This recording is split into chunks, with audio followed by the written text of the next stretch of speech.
Hi everyone, today we're going to be looking at a 360 virtual tour of the Schoolhouse at O'Hara Mill Homestead located near Madoc, Ontario. So to begin, just a brief overview of the schoolhouse. So the schoolhouse was first built in 1861 and was the first school in Elsevier Township. Although it was not original to the O'Hara homestead, it looks very similar to the one the O'Hara children would have attended. It was moved and reconstructed on the spot it stands today in 1966 by the Moira River Conservation Authority. The schoolhouse the O'Hara children went to was located on the corner of O'Hara Road and Mill Road and was the first school built in Madoc Township.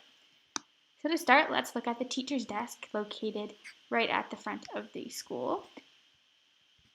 The teacher's desk is around 170 years old and came from Riggs School SS number 13. The desk contains a hole designed to hold an inkwell. The Union Jack flag hung at the front of the desk was the flag of Canada, which was a dominion of Great Britain when the O'Haras settled in Madoc. Next, we're going to look at the abacus, which is located behind the teacher's desk. So the abacus is an early version of the calculator.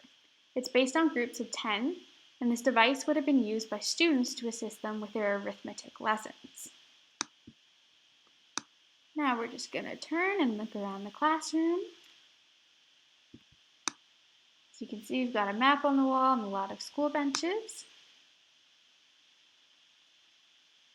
And we have this big fireplace in the middle here. So the wood stove would have been the only source of heat for the entire schoolroom during the cold winter months. Older boys would be in charge of filling the wood box in the morning before school, and you had to be careful because it was very dangerous if you touched it. And then hanging at the back on the wall here, we have hoops. So children would play with hoops during recess. Hoops would have been made of wood or metal and would have been propelled forward by the children using either their hands or a wooden stick. This was a popular game and pastime for many children that helped to develop eye-hand coordination skills. And then we have the strap. So the strap was used as a form of discipline on students who misbehaved. It would have been hit across the hands of students who did not listen. This punishment was feared by many students and would have been painful. Other forms of discipline include writing out sentences multiple times or chores.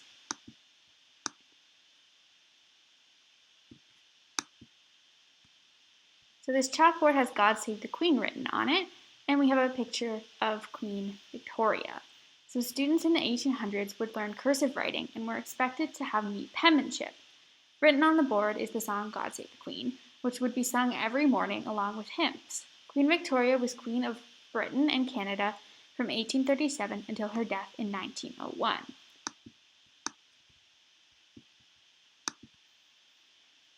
So children would sit in benches, very different from the desks used today. Each one would contain an inkwell.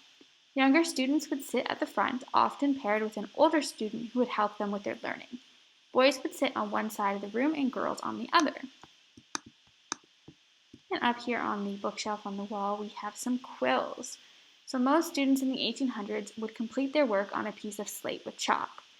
Once students got older, they graduated to using a quill pen with ink made from soot from the wood stove and water.